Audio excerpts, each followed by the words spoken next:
Coucou, ici c'est Margot.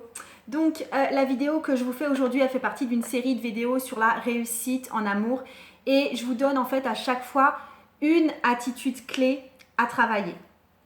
Avant d'aller un peu plus loin, je veux vous dire que j'ai ouvert 15 places pour mon programme Amour et Liberté où je vous permets, si vous ne vous sentez pas comblé en amour, de retrouver votre identité personnelle au sein de votre couple et de retrouver aussi votre étincelle amoureuse. Et je vous mets le lien en dessous de toute façon.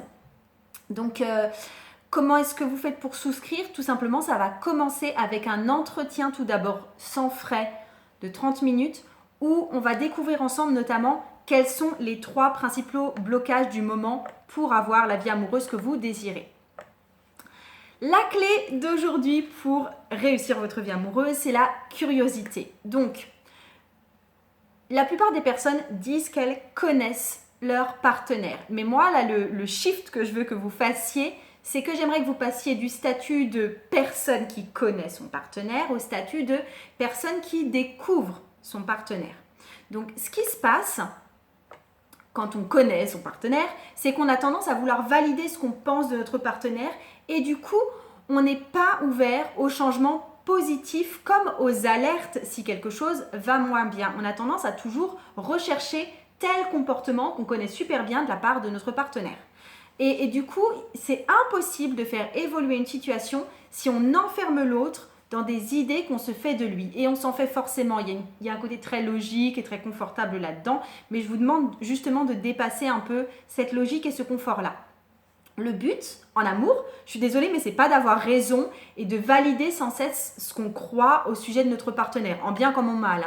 Donc, mieux vaut pas savoir, mieux vaut être un peu ignare, mieux vaut découvrir en permanence parce que ça va vous amener énormément de flexibilité et ça va aussi vous amener beaucoup d'excitation au sein de votre couple et du coup, c'est surprenant et il y a un côté très agréable et très dynamique là-dedans.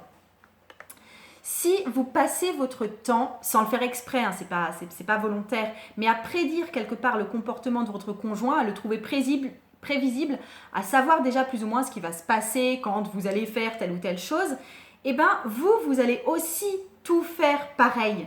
C'est-à-dire que votre comportement ne va jamais vraiment changer. Et si votre comportement ne change pas, eh bien il n'y a rien qui va changer dans votre vie. Et donc, si vous n'êtes pas satisfaite de votre situation amoureuse, votre situation stagnera ou elle empirera. En fait, je retrouve ce comportement aussi quand il s'agit de travailler ou pas avec moi. C'est à peu près identique parce que les personnes viennent vers moi, elles savent que leur couple va mal et elles ne font pas la démarche vraiment de souscrire avec moi parce qu'elles pensent qu'elles n'ont plus rien à apprendre. Elles me disent des choses comme j'en ai pas besoin, j'ai pas le temps, finalement je sais tout ce qu'il y a à savoir, j'ai pas d'argent. Et en fait, il y a un grand écart avec d'autres personnes qui, elles viennent me voir avec une vie amoureuse qui n'est pas sans accroc. Il peut y avoir des accrocs, peut y avoir des événements qui sont passés qui font qu'ils sont déstabilisés. Mais globalement, je sens que le terrain est sain, en gros, mais ils veulent quand même aller plus loin. Et du coup, ils ont un discours du type « Moi, je veux apprendre de nouvelles choses, je veux pouvoir le rendre heureux ou je veux pouvoir la rendre heureuse. » Et du coup, ils sont dans une espèce de remise en question constante et on remarque que toute leur vie tend à s'améliorer naturellement. Donc, comment est-ce que vous allez faire pour mieux connaître votre partenaire et pour être plus curieux? Tout simplement, vous allez l'écouter et vous allez l'observer. Il y a une plainte qu'on me fait, mais super souvent, et c'est les femmes qui se plaignent de ça, quasiment à l'unanimité, c'est « il ne me parle pas ». Alors, je suis d'accord. Souvent, les hommes y répondent assez bien à cette croyance que les hommes parlent moins que les femmes. Je ne suis pas persuadée du tout que c'est vrai, mais n'empêche que dans le couple, c'est quelque chose qui se manifeste souvent comme ça. Moi, la question que je vous pose, si vous êtes dans ce cas-là, c'est est-ce que vous lui laissez vraiment l'occasion de parler? Je veux dire, lui laisser l'occasion de parler sans le juger derrière, sans lui donner des conseils, sans le contredire. Est-ce que quand il ouvre la bouche, vous avez vraiment un esprit ouvert et un esprit curieux? Parce que moi, ce que je remarque, la plainte des hommes, chez les hommes qui finissent par ne plus parler dans leur couple, c'est parce qu'ils ont l'impression que leur femme veut les contrôler. Et ça ne donne pas très envie de parler. Donc, Il y a aussi souvent autre chose sous la plainte des femmes qui disent « il ne me parle pas ». Ce qu'elles veulent dire en fait, c'est « il ne m'écoute pas ». La plupart du temps, c'est ça la vraie plainte. C'est pas « il ne me parle pas », c'est « il ne m'écoute pas ».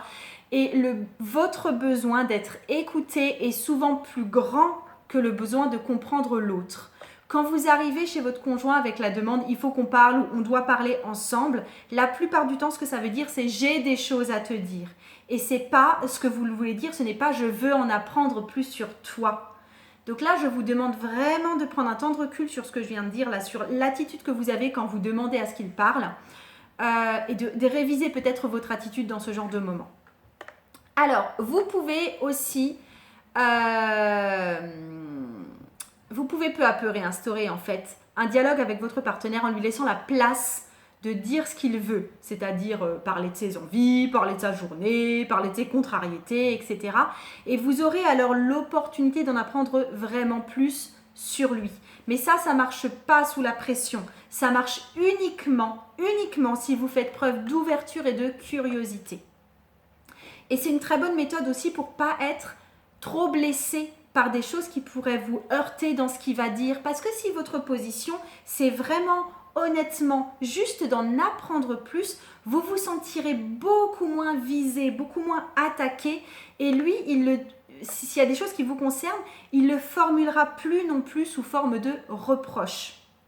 Alors, je fais une parenthèse là-dessus parce que là, moi, je parle vraiment des cas où la personne qui parle, enfin votre homme qui va parler par exemple, il va dire ce qu'il ressent ou ce qu'il vit ou les questionnements qu'il a, même en une phrase très courte, du style « je suis fatigué », ça marche aussi pour les temps très très très très courts, mais je ne parle pas vraiment de propos qui seraient volontairement blessants, de propos volontairement humiliants, de propos dégradants, de propos insultants. En fait, toutes les vidéos que je suis en train de faire, elles partent simplement d'un a priori de situations qui ne seraient pas violentes à la base. D'accord ? Donc, je referme la parenthèse, mais j'avais besoin de le dire quand même parce que ce n'est pas du tout la même chose. Ce que je vous engage également à faire, c'est non seulement de développer cette curiosité envers votre compagnon, mais de la développer aussi envers vous-même. C'est-à-dire que vous allez vous interroger vous-même sur votre mode de fonctionnement, sur ce que vous ressentez exactement, sur pourquoi est-ce que vous agissez comme ça dans telle situation, etc. Parce que un des meilleurs moyens de bien évoluer en amour, c'est aussi d'en savoir le plus possible sur soi et d'apprendre toujours sur soi-même. Donc on va se perfectionner, on va pouvoir développer nos points forts, on va pouvoir comprendre et accepter nos points faibles, on va pouvoir faire preuve de gentillesse envers soi, on va pouvoir, ce que j'appelle désamorcer nos bombes intérieures, c'est-à-dire savoir là ce qui nous fait réagir tellement fort et pouvoir mieux gérer ça, on va pouvoir accroître notre pouvoir du coup de faire des choix et d'agir en cohérence avec ce qu'on veut. Donc tout ça, ça va bien sûr avec la curiosité et la connaissance de soi. Donc, je voulais aussi dire qu'il y a un danger assez fort si vous abordez une histoire d'amour sans faire en même temps un travail de connaissance de soi, c'est que vous ayez du succès d'abord en amour, enfin la séduction et tout, que ça ne vous pose pas spécialement de problème, mais qu'ensuite vous perdiez tout ce que vous construisez. Parce qu'en fait, le fait de savoir comment on fonctionne soi et qu'on s'intéresse aussi au fonctionnement de notre partenaire, ça permet de pouvoir se projeter peu à peu dans quelque chose de durable et de continuer à construire dans le temps. Donc si vous faites un travail avec moi, ce que je vais vous amener à faire, c'est à vraiment transformer votre énergie intérieure, à vibrer différemment quelque part et de s'aligner avec vos idéaux, avec ce que vous vous attendez vraiment de la vie.